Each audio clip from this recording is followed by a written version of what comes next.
Alright, welcome to my channel Ishu cooking diary. বাড়িতে কোনো guest এলে ঝটপট এই নাস্তাটা বানিয়ে দিতে পারেন। আমি এখানে নিয়ে নিয়েছি 2 কাপ গমের আটা, দিয়েছি স্বাদ মতো লবণ, হাফ চামচ বেকিং সোডা, বেকিং পাউডার, 1 চামচ চিনি আর সামান্য তেল। সবগুলো উপকরণ ভালোভাবে একটু মিশিয়ে নেব।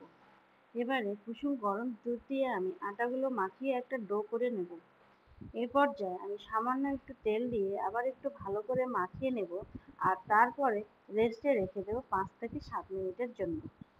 এবারে আমি ছাদে গিয়ে দেখি আমার ছাদ বাগানে ছোট ছোট ক্যাপসিকাম হয়েছে, আর এই ক্যাপসিকাম দিয়ে আজ আমি বানিয়ে নেব ব্রেড মিনি পিৎজা। 5 মিনিট পর ফিরে এসে হাতে সামান্য তেল নিয়ে ডোটাকে ভালোভাবে মেখে নিচ্ছি। এবারে এই ডোটা থেকে একটু গোল গোল করে কেটে নিচ্ছি।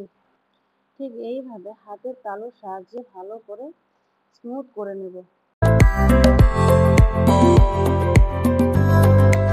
এবার আমি ডোগুলো একটা গ্লাসের পেছন দিয়ে চেপে চেপে দিচ্ছি। সবগুলো একইভাবে করে নিয়েছি। এবার এগুলো আমি পিৎজা যেভাবে তৈরি করা হয় ঠিক সেভাবে তৈরি করে নিচ্ছি।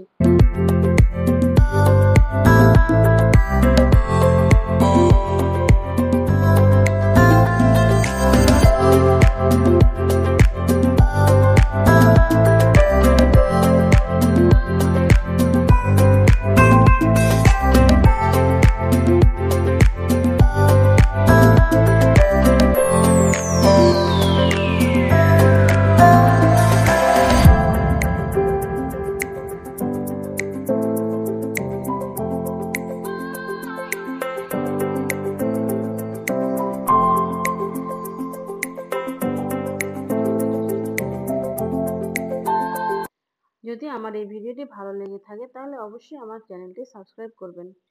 আমি এই মিনি পিৎজাগুলো ওভেনে 220 ডিগ্রি সেন্টিগ্রেডে 15 মিনিটের জন্য বেক করেছি। এই রেসিপিটি অবশ্যই আপনার বাড়িতে ট্রাই করবেন। কেমন লাগলো তা কমেন্ট করে জানাতে ভুলবেন না।